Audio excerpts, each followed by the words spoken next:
guys, good morning.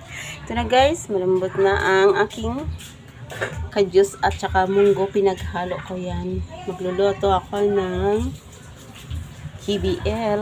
Ayan ang pata ko ay nakaready na at ito ang langka at ang mga ingredients ko at hindi to mahuli yung batuan.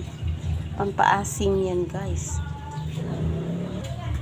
Ito na guys, magsimula na tayo at magigisa na ako ng aking ingredients. Unahin natin itong bawang. Ayan. Haluin muna natin. Tapos ay ang init kasi guys ng aking sibuyas. Ang lang guys. Ihalo ko na yung papula-pulahin yung pata. Kamayan ko lang kasi tigiman. Yan.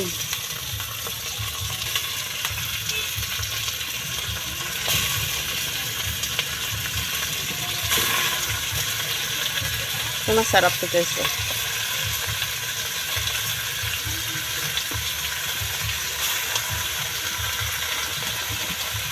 Dalawang kilong pata.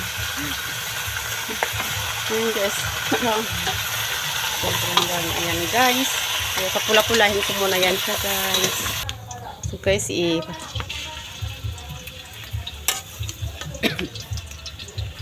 ko muna dyan siya guys. Prito.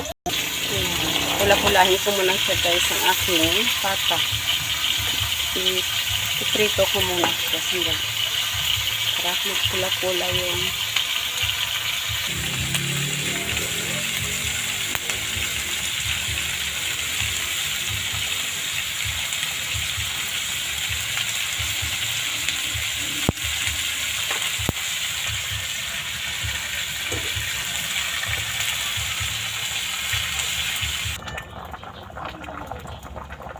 kumukulo ng ating nilagang pata.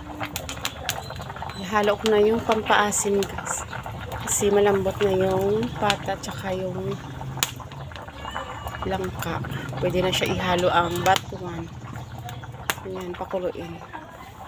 Takpan ko na lang muna siya tsaka pakuluin. Ito na guys, malambot na siya ang ating pampaasim na batuan. Ayan, ihaluan na natin ng pampalasa, asin, at ihalo na rin ang paitan. At lagyan din natin ng kunting pampalasa. Dagdag pampalasa lang guys. Ayan. Malapit na maluto ang ating KBL. Ayan. Sige, lalaga pa ng konti. Ready na ang ating ginawang KBL. It's meant KBL guys. Kajus, baboy langka. So titikman na natin ang masarap na sabaw.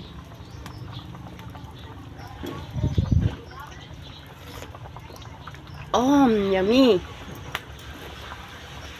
Masarap. Maramdaman mo talaga yung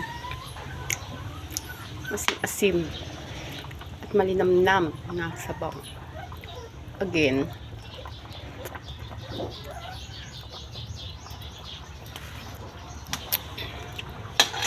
sarap talaga guys. Tama lang yung asim niya. Tama lang. Ayan. Masarap na yan guys. Ayan guys. Luto ng aking KBL.